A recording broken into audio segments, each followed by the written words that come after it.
Welcome to Game 1 of the CastOFF playoffs. It's exciting around here. We've had people making predictions. We've got people smack-talking each other. I hope you are excited as much as I am. We've got two great guys coming up. But before we start, I do want you to remember that Matinee Heroes relies on all of you guys to watch. So if you can just run over real quick to the YouTube channel and subscribe. So someday, we can aspire to have our own URL. And it'll make it a lot easier than the jarbled up epileptic fit of numbers and letters that we use for our YouTube URL as it is. So this is the show where we have two contestants duke it out by recasting our favorite actors in movies you love. And we've got some great guys set up today. So this is the big time. We are talking about Game 1 of the playoffs.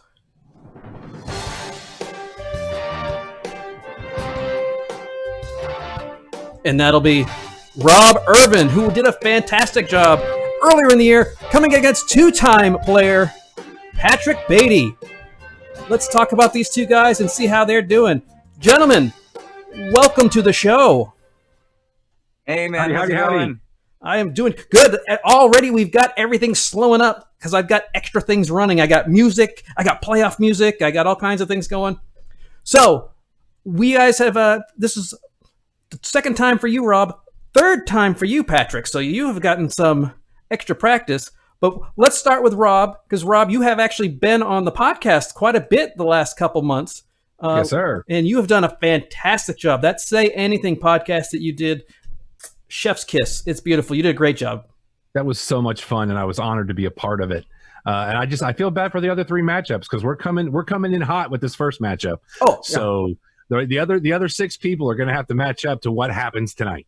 And you guys are top-notch competitors because not only, Rob, are you you're great on the podcast, you've done a great job to get here to win. We've also got Patrick from Patrick Beatty Reviews, who reviews movies for a living, and he is ready to go. In fact, not only does he have a brand new plasma screen television behind him with the Jurassic Park logo, it looks beautiful. Plasma screen.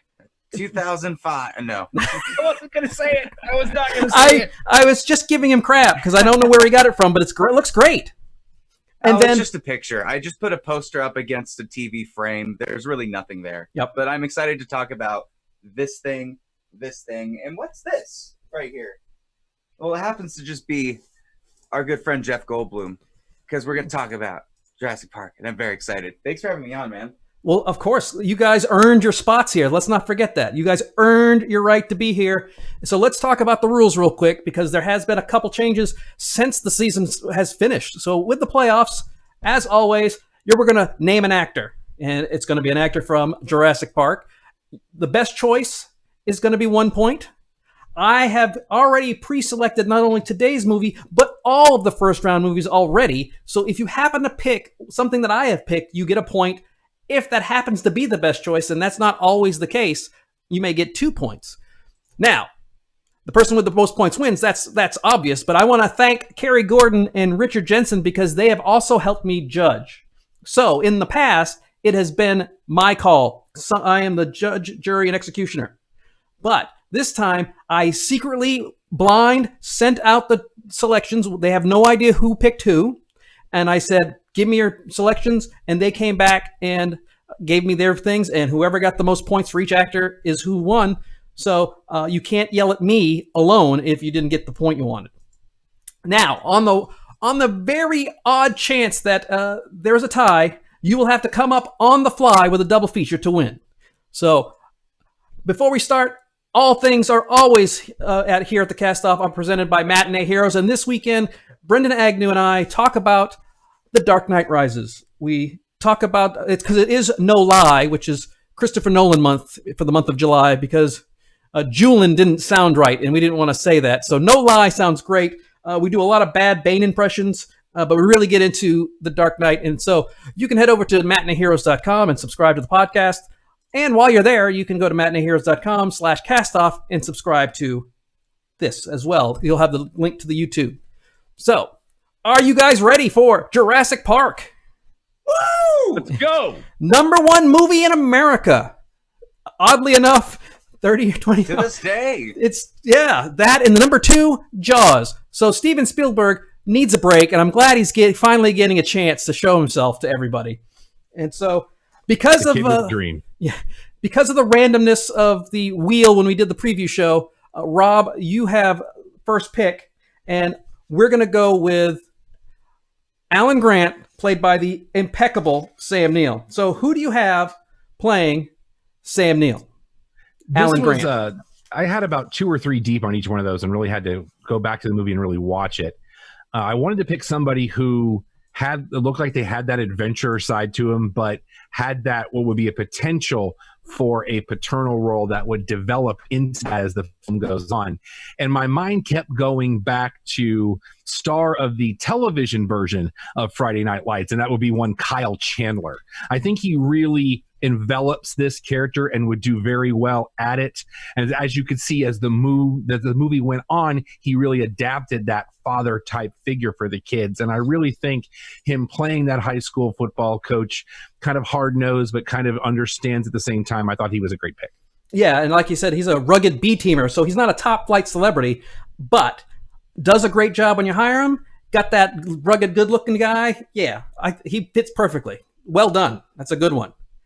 Now, Patrick, it's time for you to lay down the gauntlet. What are you going to do first pick? Because this is it. This is the playoffs. No screwing around.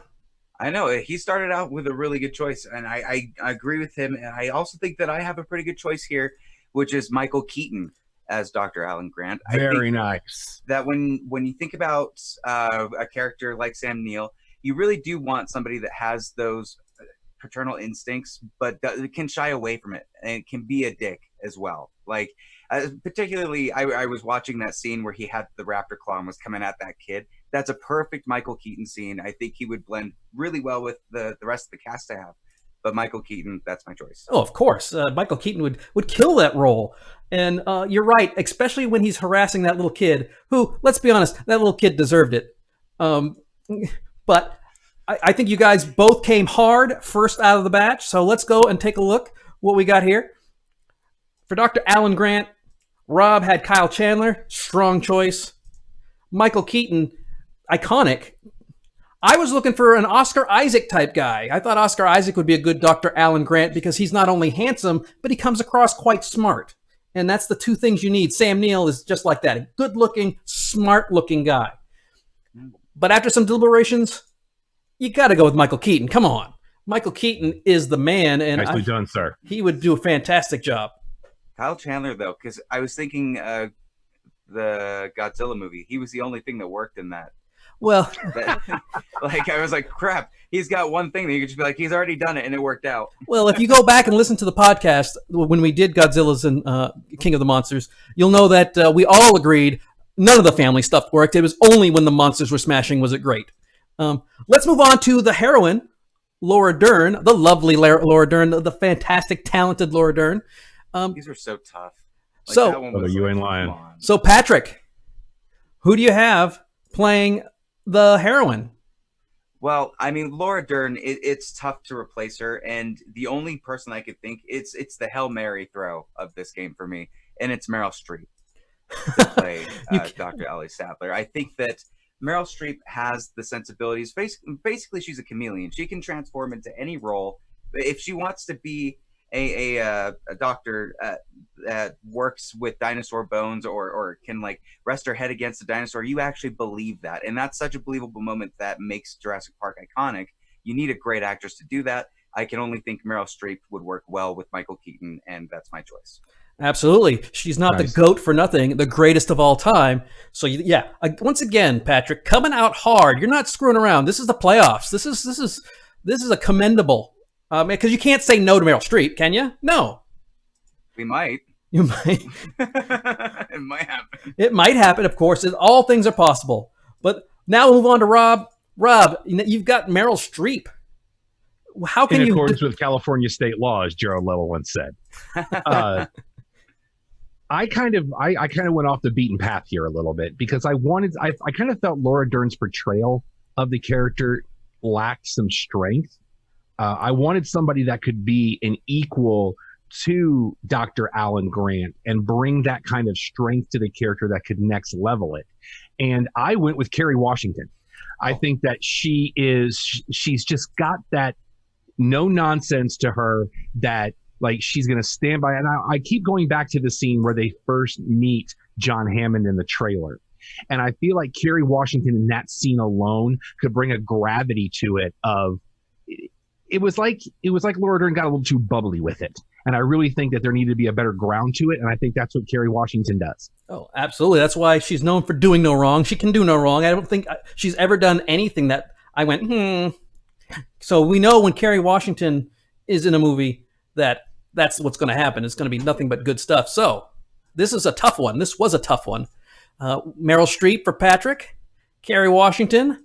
I was thinking of an Evan Rachel Wood from Westworld, but that might have been a 2 on the nose. That might have been just me going, oh, she looks like Laura Dern.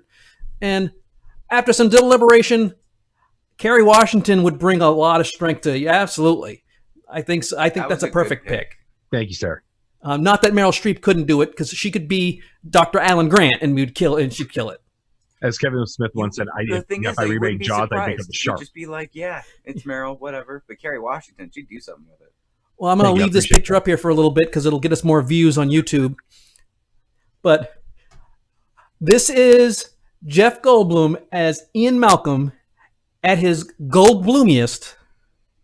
And so, Rob Irvin, who do you have playing the iconic Ian Malcolm? I mean, of all the things, he's been in most of them. So who do you have possibly replacing Jeff Goldblum? Part of my strategy here was to try to pick things that I think would be different from Patrick. But I think this is the one. If I had to pick one that he and I would have gone the same direction, I think it's this one. Because to pull off the whole flirty, slimy, smarmy thing, there's one guy and there's one guy only, and his name is Robert Downey Jr. This role, just go back to watch the first Iron Man. That's all you need to know. Like, he's just got that quick wit, that he pivots on a dime when he sees something might get him in trouble. And then the whole line of, I brought a physicist, you brought a rock star. That to me solidified my pick here. That's a good one, because Robert Downey Jr. does have the smarm, but brings the sex appeal and the smart, because that's all Ian Malcolm is. Patrick, beat that, buddy. Well, when you've got Robert Downey Jr. and you've got sexy, you've got to put sexy up against sexy. And that's why I went with Oscar Isaac for Dr. Ian Malcolm. Yes. Very nice. I believe that Oscar Isaac, first of all, Dr. Ian Malcolm is not slimy, sir. I question that. I believe that he is a lovely man, and he's able to woo people in the direction of his way. And he believes in chaos theory, which is the opposite of Robert Downey Jr. He likes chaos, and he likes it a lot. But with Oscar Isaac, I could feel like I'm taken care of. I just want him to guide me through a tour of the dinosaur park, you know? Well, I also think that he is a Poe Dameron would be perfect in this, because he proved in Poe that he's got the charm. He can do the one-liners, and yet all the other stuff that he's ever done shows that he is a smart, charismatic guy. Not that he's not smart and charismatic as Poe, but I don't know how smart he is in the Star Wars movies. He's kind of an arrogant dick. Airhead. Yeah. Isn't that what they flyboy, whatever? So we've got Robert Downey Jr., we've got Oscar Isaac, so 2 powerhouses for a supporting role, which 2/3 in the movie never heard from again. He gets his leg hurt, and he has no lines for an entire 45 minutes at the end of the movie. I went with a Tom Hiddleston type, but obviously, if you picked Oscar Isaac as Dr. Alan Grant, he'd make a great Dr. Ian Malcolm. It's just coincidental that we were on there. You almost got a chicken dinner, but not quite. So now we're going to move on to an amazing man in himself. This guy is not only an award-winning 2-time Oscar-winning director, an amazing actor. He was in The Great Escape, which you can hear on our archives. He's a war veteran and just an amazing guy in general. That's Sir Richard Attenborough as John Hammond. And this could have easily been a very bitter old man if you read the book. So the fact that he is a really nice guy really brings you in, because you want the park to succeed, and it's really hard to root against him. So, who do you have playing the iconic John Hammond, master of Jurassic Park? For this, I went with an actor that's quickly coming up on the ranks, and he's been around for a while, but it's just until recently with movies like Shirley and Shape of Water that he's been getting a lot of popularity. Michael Stuhlbarg, I think, would be a really interesting and nuanced look at John Hammond. I think he could play the dramatic parts of maybe being a more bitter character while also being a fun-loving person that you just feel kind of invited. Well, I think particularly of his role as the father in Call Me by Your Name, where he has one of the most powerful speeches in the whole film. That is just the love of a son. I think there's a fatherly instinct to John Hammond, and I think this guy can play him very well.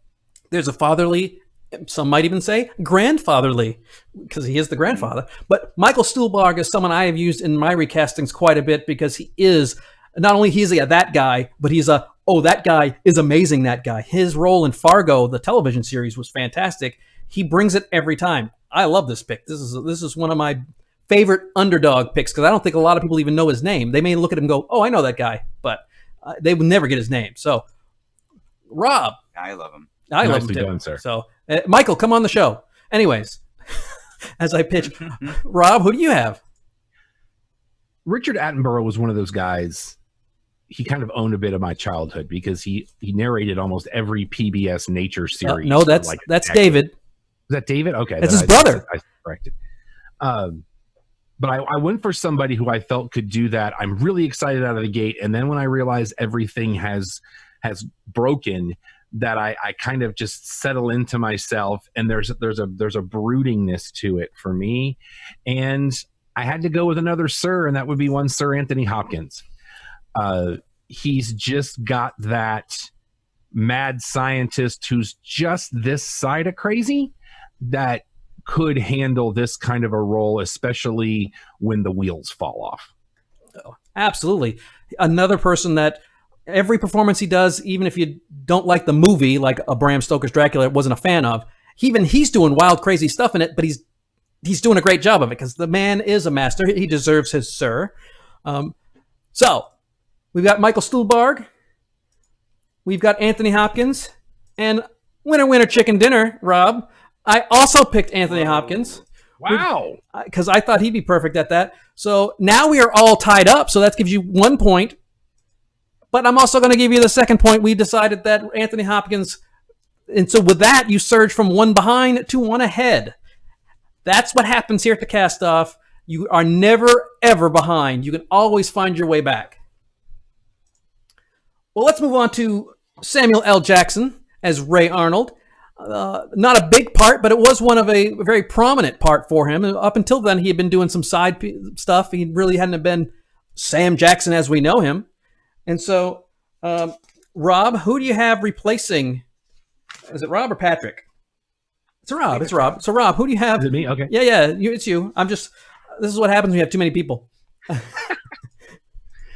This one was the hardest one for me, because Samuel L. Jackson, when you break it all down, is still Samuel L. Jackson. And asking someone to recast him in a movie, it is the immovable object. But I really kind of dug deep, and I got some inspiration from the playoff reveal show.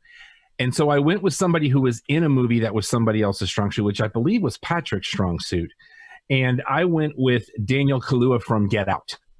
I feel like if you're going to do somebody that's going to have that, pull off that technical expertise and also kind of that anger, I feel like he's a guy that can do that well and bring a little bit of suave and debonair to it that I think could take that to the next level. Oh, Kaluuya is fantastic, and he's only going to get better.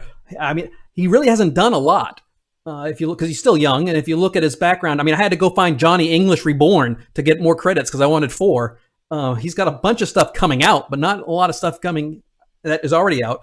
But look what he's got. He's got Get Out, a milestone movie, Black Panther, a milestone movie, and Widows, which was a fantastic movie with Viola Davis and Liam Neeson, who, again, I don't want to ever see those two kiss because it was gross, but it was a great movie. Fantastic movie.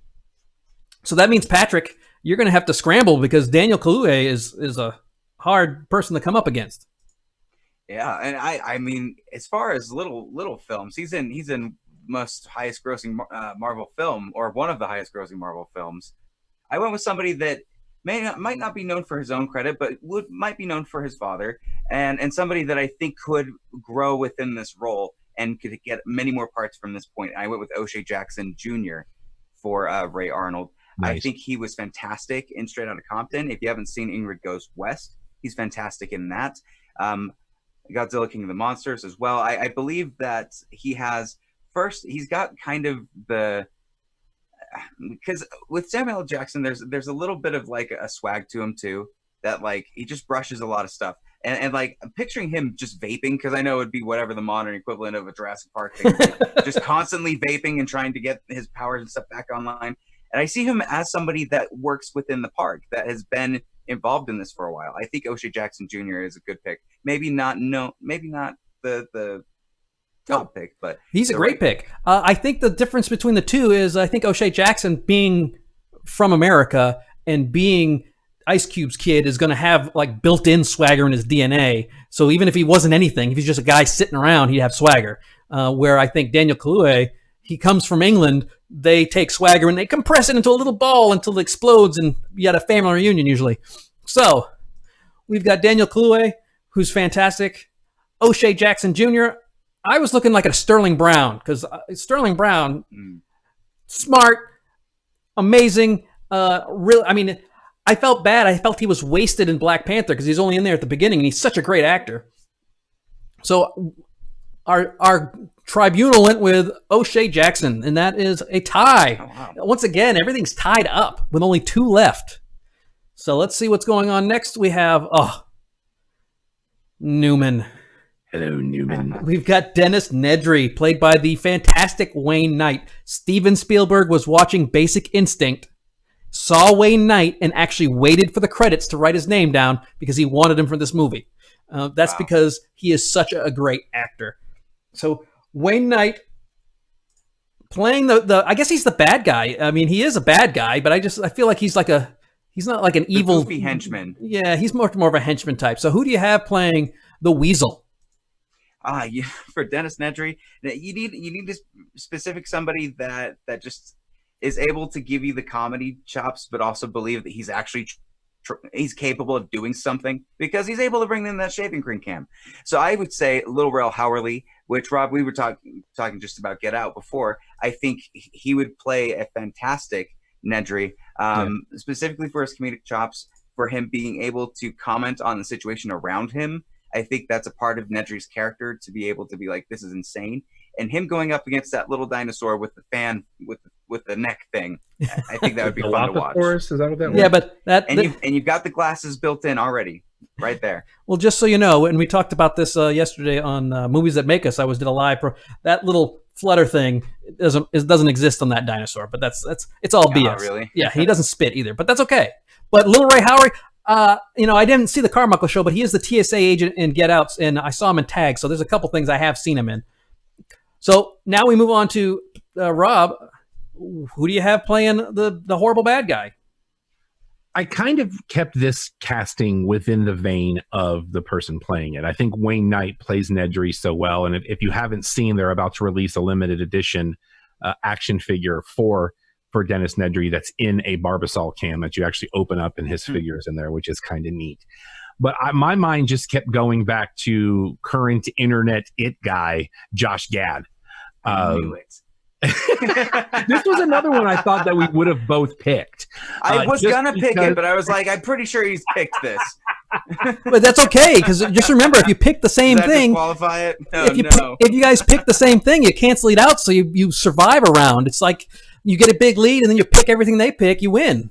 So don't be afraid to ever pick the same thing. Just pick what you think is the best. He encapsulates Wayne Knight so well, and I just couldn't see anybody else but Wayne Knight playing this character. Especially when it comes to him locking everybody out of the system and the graphics he puts up on the screen. I kept going back to Josh Gad, and I couldn't get away from it. Yeah, I call Josh Gad the Drama Club legend because he's the Drama Club kid that made it, and he's very unique. There's not a lot of guys like him. I'm not a big fan of Josh Gad's, but I think for this part he could easily do a Wayne Knight impersonation. So with a tie game, we've got Little Ray Howery with Patrick we got Josh Gad, and I wanted a Jesse Eisenberg type. I wanted a nerd. Ooh. I wanted an asshole. Oh, now He there could goes hop my up that explicit hill, too. tag. He could make it to the car. Yeah. But I still want to see someone eaten. So of all the people here, Jesse Eisenberg, after seeing him as Lex Luthor, I want to see him eaten and crushed every time I see him on screen. But our tribunal decided to go with Josh Gad. It was on the nose, a little too much. I still had to go with him. And that puts Rob in the lead with one left to go. So Patrick, you could tie, or if you get the magic pick, you could win this on the next round. Or Rob could come around and just crush you with another big double 2 right there. So our final pick, and the only reason he's here is because he's got a brief cameo in this movie, but he is in so many of the follow-ups. Also, he's a Tony-winning actor and was completely misused again. He's like shows up for a second, and he's such a sweet guy. That's B.D. Wong as Dr. Henry Wu. So, Patrick, I'm sorry, Rob. Rob is this is our last one. So let's see what Rob's got to go with Dr. Henry Wu. This one was tough because, like you said, he's in it so little in this. I would like to see a little bit more of this character fleshed out if you redid it. And maybe it's because I just finally finished watching every Star Trek movie in the history of ever, and just finished with Star Trek Beyond. And it's going to be John Chu he's Sulu. Yeah. You know, he's the guy. I think that John Cho could really, especially now that he's getting ready, when he heals, he's right now in the live action remake of Cowboy Bebop, which automatically gets him points with me. I like that he brings that little studiousness to it. It was hard for me to find somebody that could have that human quality that B.D. Wong has, because B.D. Wong is B.D. Wong. The guy's in his own category. I mean, he's a SVU alumni, so he automatically gets a pass with me. But I think John Cho would be really, really good for this. And I think if you could really flesh out the character a little bit more and give him a chance to shine, I think he could go toe-to-toe with just everybody in this cast. Playing the valet in the Flintstones and Viva Rock Vegas, John Cho. So everybody starts somewhere. But yeah, he's a great guy. So I think that's a really solid pick. But Patrick, you kind of went in a different direction. You know, for my pick, I went with someone that I knew could act, because we've seen her act recently in one of the great Netflix specials that came out last year. But I went with Ali Wong, who is a stand-up comedian that you've seen from King, I think it's Baby Cobra, Always Be My Maybe. She's been in Birds of Prey, Ralph Breaks the Internet. She is someone that is rising up in the ranks as far as acting goes, and she's also a writer behind the scenes for a lot of what is it, Fresh Off the Boat, I believe. Yep, is what she's a writer for. I think she's a terrific actress. I think she could bring a lot to this role. That, again, not a super meaty role, but with the right person, and with it being, I guess, enhanced with her charm and her, charisma on set. I think she could do a great job.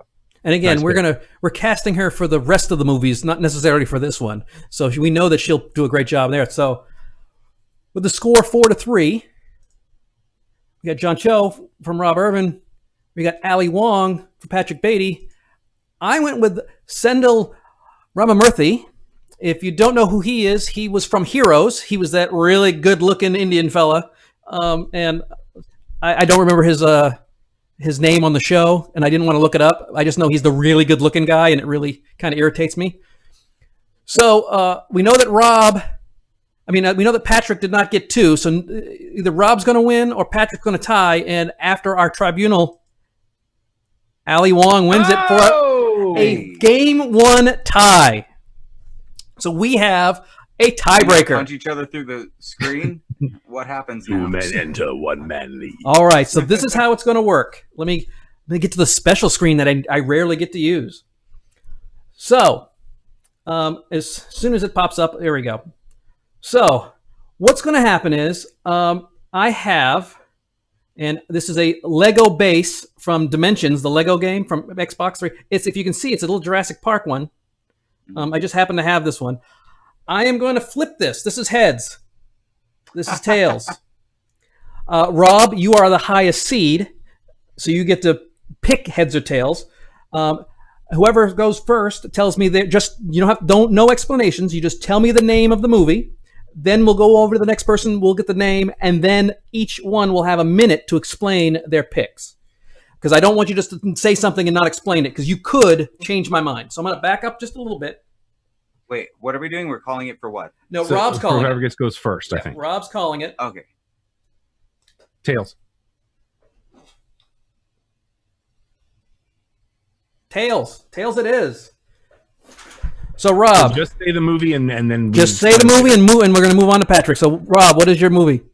Jason and the Argonauts. Patrick, what is your movie?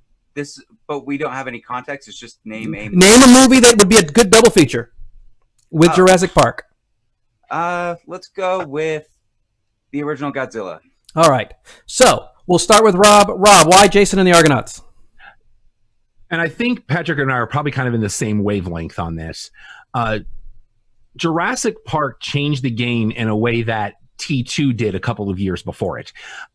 From a visual standpoint, the fact that Spielberg was able to combine practical with CGI, which would then become pretty much the model for what J.J. Abrams does now.